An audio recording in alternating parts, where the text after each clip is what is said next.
I also like to keep my money on the outside in one of those little pouches that on the other side is got the pouch at the bottom, the little slip cover at the bottom and at the top.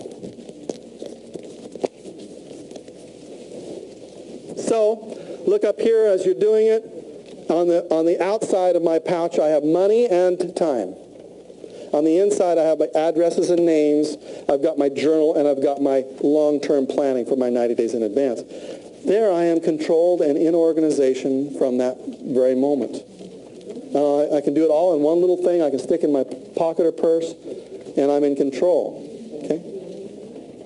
Now, some of you have other kinds of systems that you use, and they're a little bulkier, that's true. I'm going to ask at the very least, everyone here in this room, at the very, very least, every one of you should be taking your money, your cash flow tracker here, your organizer. You should carry that with you everywhere you go for at least the next 30 days and fill it out every single time you spend money. The other organizer here, if this can be useful to you, you can shift to this one, or you can give that to somebody as a gift. It's a very powerful gift to give somebody for Christmas or something like that. There you've got yourself organized in one simple place. Everything you need. Time, money, people, it's all there. Okay? We didn't finish completely with our scoring system, though, did we? Our daily scoring system. Let's just finish that up. We talked about the power hour. We give us 3 points. We talked about others. That gives us 2 points. The next one down the line is work FTF. That gives us 2 points. What does FTF stand for? Waiting for you to tell me. FTF stands for feared thing first. Okay? Not first things first. Feared thing first. I'll tell you why. Most of the time, the first things are always the feared things. And one of the reasons we don't like to do our first things first is because we don't like to fail.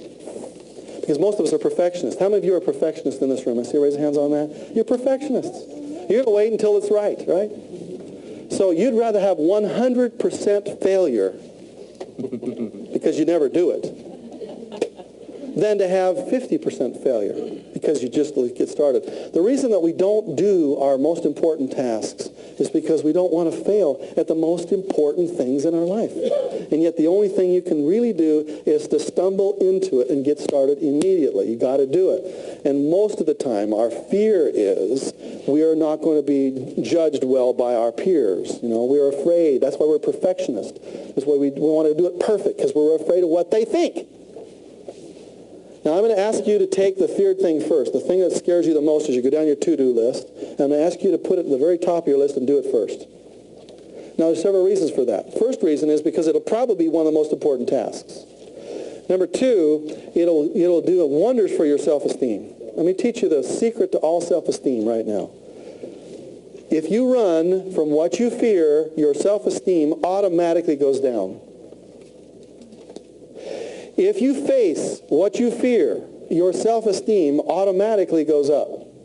This is a true statement. You try it with your kids. If your kids run from what they're afraid of, you are literally training them to have low self-esteem. Well, when kids start into school these days, they have high self-esteem. 80% of the kids in grade 1 today have high self-esteem. By the 5th grade, it's down to 20%. By the 12th grade, 5% of graduating seniors have high self-esteem. And the reason they do is a lot of reasons. It's not because the school system is bad. It's because life is a pretty tough place to learn in. It's pretty rough.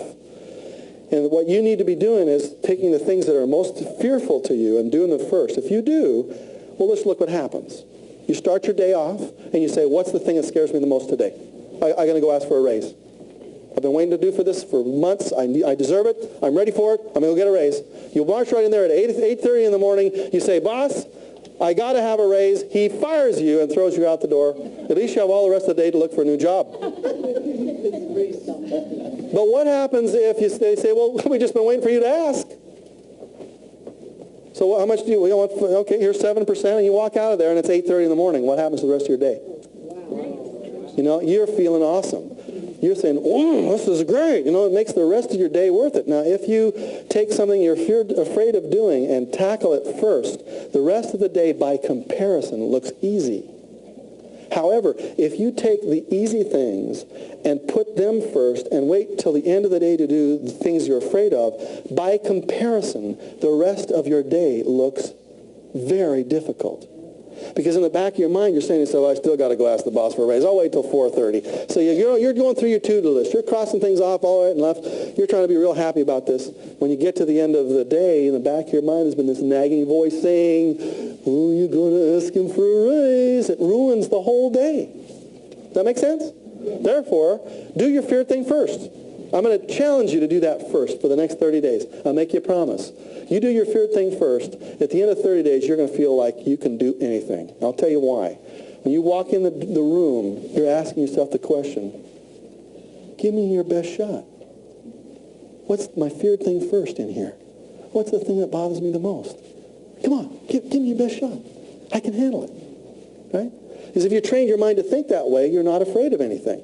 However, if you train your mind to think, I don't want to do that, if you're always backing away from things, and when you walk in the room, you're looking for things, I don't want to do that, you're automatically not prepared for life. Okay? So the feared thing first is, what do I got to do first today? What's my toughest thing to do? And you give yourself 2 points as soon as you've done that. You reward yourself like a rat. Okay? That's the way they train. That's the way you need to train yourself. You need to reward yourself every time you do something good. Isn't that the way they train Shamu over here in SeaWorld? How do they train Shamu to jump out of the water like that? They put the bar underneath the water or on the floor, and whenever he swims over the bar, they give him a fish. They raise the bar up. If he swims under the bar, they don't give him any fish. He swims over the bar, they give him fish. They raise it up to the level of the water. If he just swims around there, he starves to death.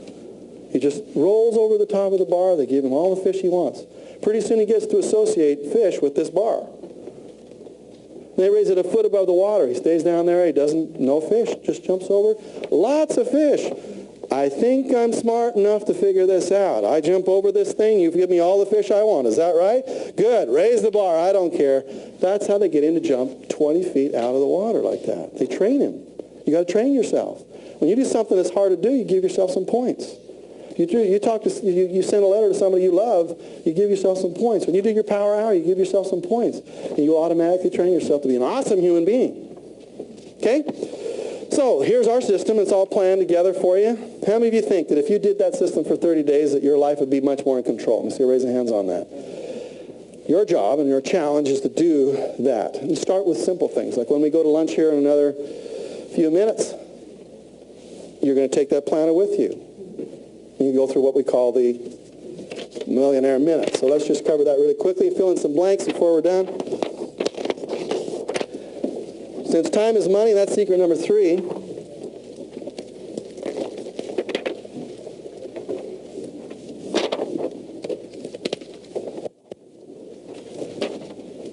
J. Paul Ketty says, buy my shots in the fall. So the further ahead you blank, the blank you will be when you get there. The further ahead you plan, the richer you will be when you get there. Money mentality is plan your blanks and procrastinate your blanks.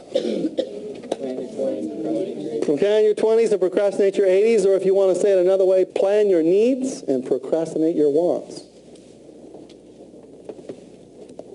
So let's just cover this thing about wants here for a minute. Most of you well, let's put it this way. You want things because you can't afford them right now. You say, well, if I had the money, then I would go out and buy them. Your wants are unlimited. Did you get that? As soon as your level of income increases to the point where you become aware that you can buy it, your wants are unlimited. There is no way for you to outpace your wants. As soon as you make $100,000 a month, you're going to want a Learjet. As soon as you make $1 million a month, you're going to want to, going to want to own, a bigger jet. Yeah. In other words, right now your income dictates your wants. But as soon as your income goes up, your wants go up exponentially. What I'm trying to teach you to think of is that if you want to be secure, it's about all you really can hope for. If you want to be secure, you have to have a lifestyle that requires saving, that requires frugality, that requires the real fundamental basics, and that you can really enjoy the trips and the travel and all those kinds of things. You can have all of that, but you got to have a lifestyle that supports that. And let's just take all the things that most people have. They're really going in a huge debt for them, and they're going to really destroy their wealth to get them. So I know I had to get that off my chest, you know. If you look at people who are really wealthy, they are very careful with their money. They are not conspicuously consuming at all. So when I say plan your needs and procrastinate your wants, I'm trying to say your wants are never going to end. All right, 7 minutes to millionaire minute. Shop for value. It doesn't have to be a bargain. Some bargains are worthless. You shop for value. Buy wholesale. Always get a discount. That's right. And another word to put in there is always get a receipt. Always get a receipt. Don't buy anything from a yogurt to a pen without getting a receipt for it. I want you in the habit of getting a receipt. I want you to stand there and wait for it. I want all the people in the line to think you're crazy, because you are. But you're the right kind of crazy. They're the ones that are the wrong kind of crazy. So, blank your receipt. Categorize your receipt.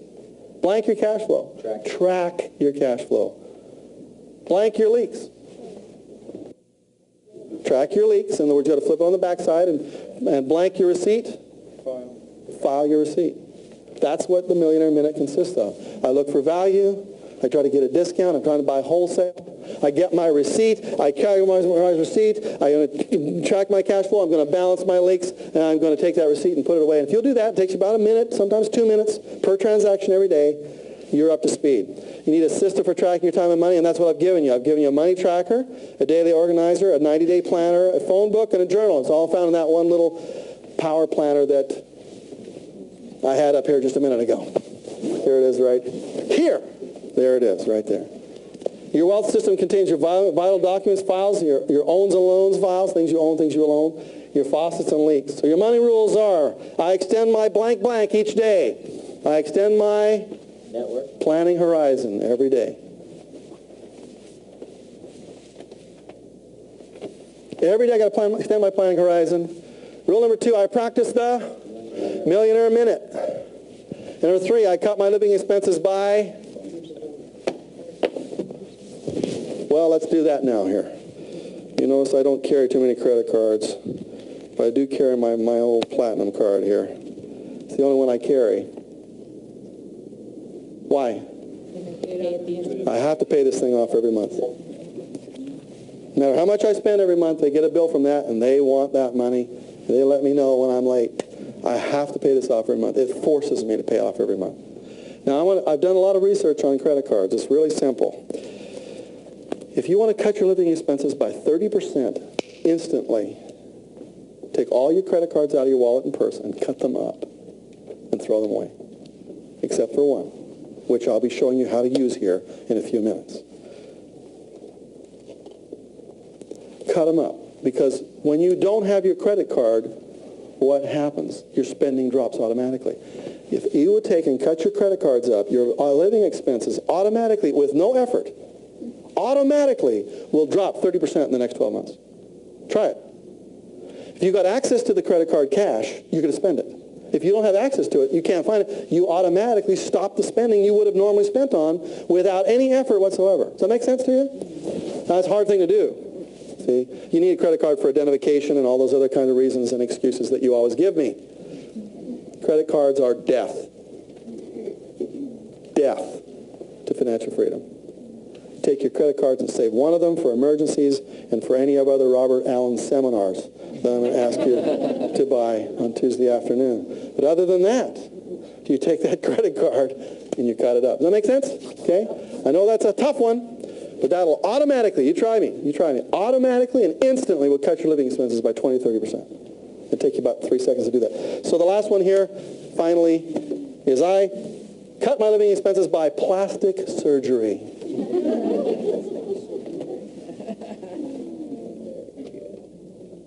All right? Okay, give me a couple more ahas, please. Yes, right over here, sir. 20% of your time makes 8% of your money. 20% of your time makes you 80% of your money. That's exactly right. Another way to put it. Good. Give me another one. Right here. Wants are unlimited, and they grow with your pocketbook. Wants are unlimited, and they mushroom like... Absolutely. Yeah, they go out of control. Yes, over here. The first 10% of charities. Yeah, 10%. 10% to charity, 10% to savings. A lot of you are you're very generous with your charities. You'll send them $50 or things like that. I'm talking for you to multiply your charities much, much more than that, and assume that the universe will pay you back. And I personally believe that the universe will. Isn't that what the Bible says? Bring foods into the storehouse and see, and he says, prove me now herewith to see whether or not I will open up the windows of heaven and pour you out a blessing so there's not enough for you to receive it. The point is, just say challenging. Okay, good. I'm going to be good. I'm going to pay my share. You take care of me. Back here. Fail to plan, you plan to fail. That's right. Absolutely. Fail to plan, you plan to fail. Go over here, ma'am. You have 2 ahas? No. Nature abhors a vacuum. Nature abhors a vacuum, which means? They'll fill it up. Yeah, okay, good. Give me another one. Another aha? There. I really like the Rockefeller rules and how you can instill with your kids, like, right away. Rockefeller rules, absolutely. Anything else? Yes, man here? Do feared things first. Do those feared things first? All right, there are lots of things we're learning here. We're building a mindset, and hopefully by the end of today, what we're going to do is just shift your awareness about a lot of things you're already doing, but without a context to it. You're doing kind of a little thing here, a little bit over there, a little bit over there, but if they're all put together in a system, it really makes a massive difference. How many of you ever driven off a car lot in a brand new car, or even a used car, a new car to you, and you drove off that lot and you start to see that same car everywhere you look, same color, everything? How many of you ever had that happen to you? That's what we call awareness. I'm going to raise your awareness about lots of things, about the monies that you waste are really valuable. We're going to talk about credit cards, all these things that will raise your awareness so that when you see the world of money, you'll see it in a different way. In fact, when we go into investments, you're going to start to notice those little ticker tape things across the bottom of CNN, and you're going to watch your stocks from now on. There's a lot of things going on in your money life that haven't been aware enough for you yet. Now, in our morning segment, we talked about these things, and so let's fill in the blanks, because I have some perfectionists out there of just having cows because they haven't been able to fill the blanks in yet on their forms. So let's fill in the blanks, shall we? As Nancy Walker said, who is now dead, she said, money might not mean much to you, pal, but to me it ranks right up there with oxygen. At this point, she doesn't need oxygen either. But money is important. Each dollar bill is a blank with enormous money, with enormous potential. Each dollar bill is a money seed with enormous potential. A few money seeds planted blank can grow into a huge money tree. Consistently. A few money seeds planted consistently. And that's the secret. You got to do it every single month. Never miss a month. Can grow into a huge money tree. You can go rich on the money that you are now wasting. You don't have to make any more. You just have to waste a few less. A penny saved is blank earned.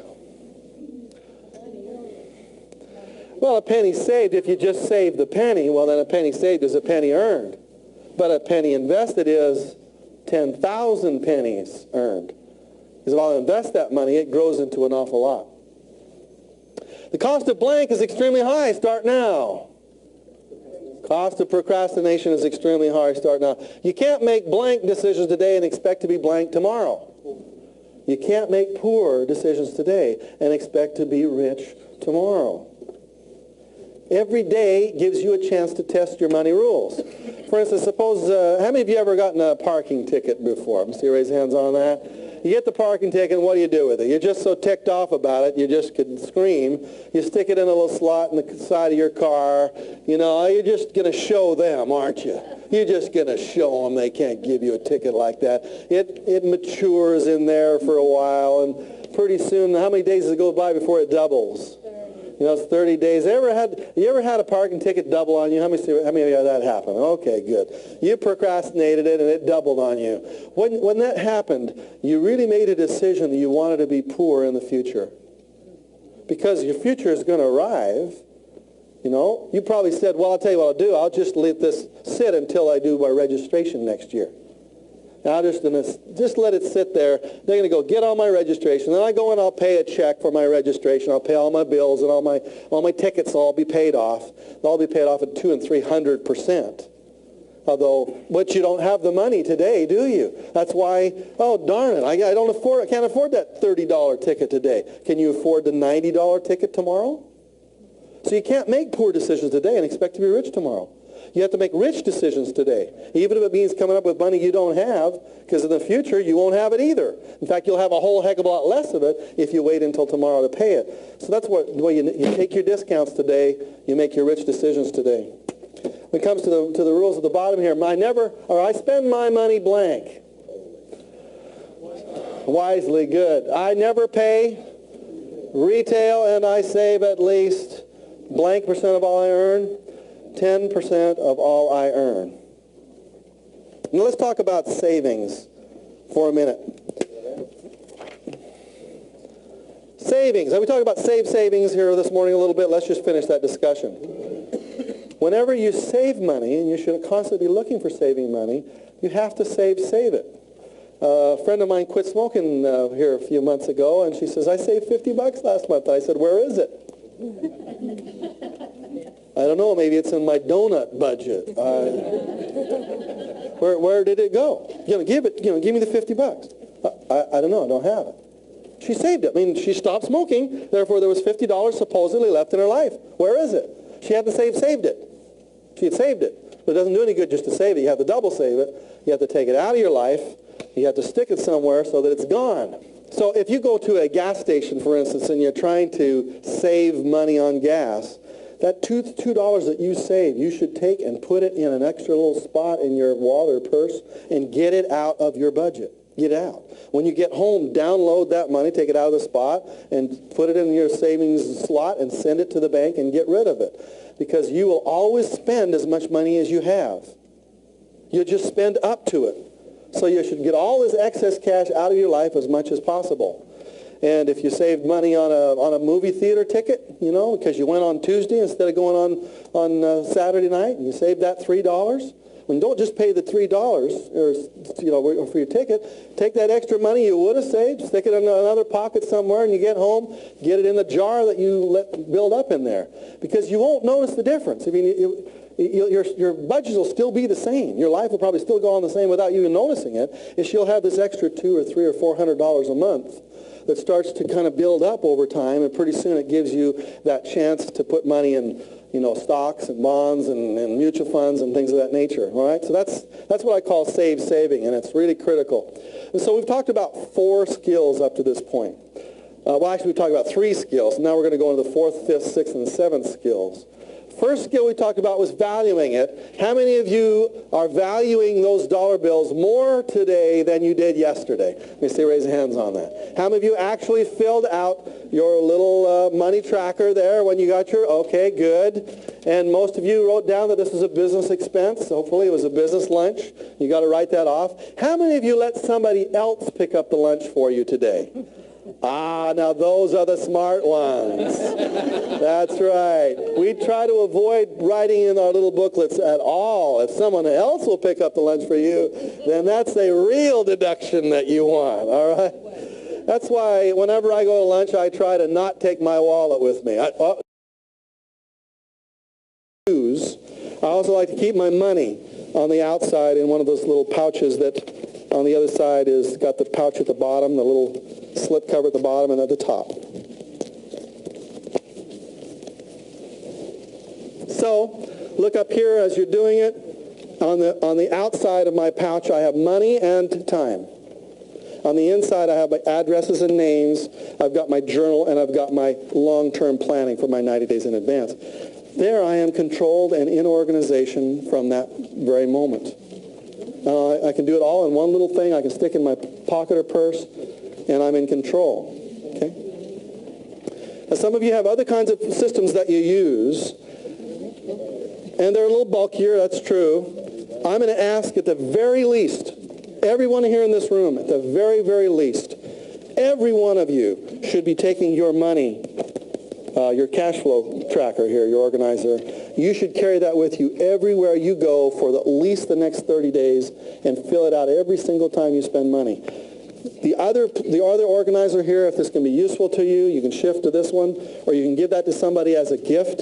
It's a very powerful gift to give somebody for Christmas or something like that. There you've got yourself organized. And one simple play really do is to stumble into it and get started immediately. You got to do it. And most of the time, our fear is we are not going to be judged well by our peers. You know, we're afraid. That's why we're perfectionists. That's why we want to do it perfect, because we're afraid of what they think. Now, I'm going to ask you to take the feared thing first. The thing that scares you the most as you go down your to-do list. And I'm going to ask you to put it at the very top of your list and do it first. Now, there's several reasons for that. First reason is because it'll probably be one of the most important tasks. Number two, it'll do wonders for your self-esteem. Let me teach you the secret to all self-esteem right now. If you run from everything you need, time, money, people, it's all there. Okay? We didn't finish completely with our scoring system, though, did we? Our daily scoring system. Let's just finish that up.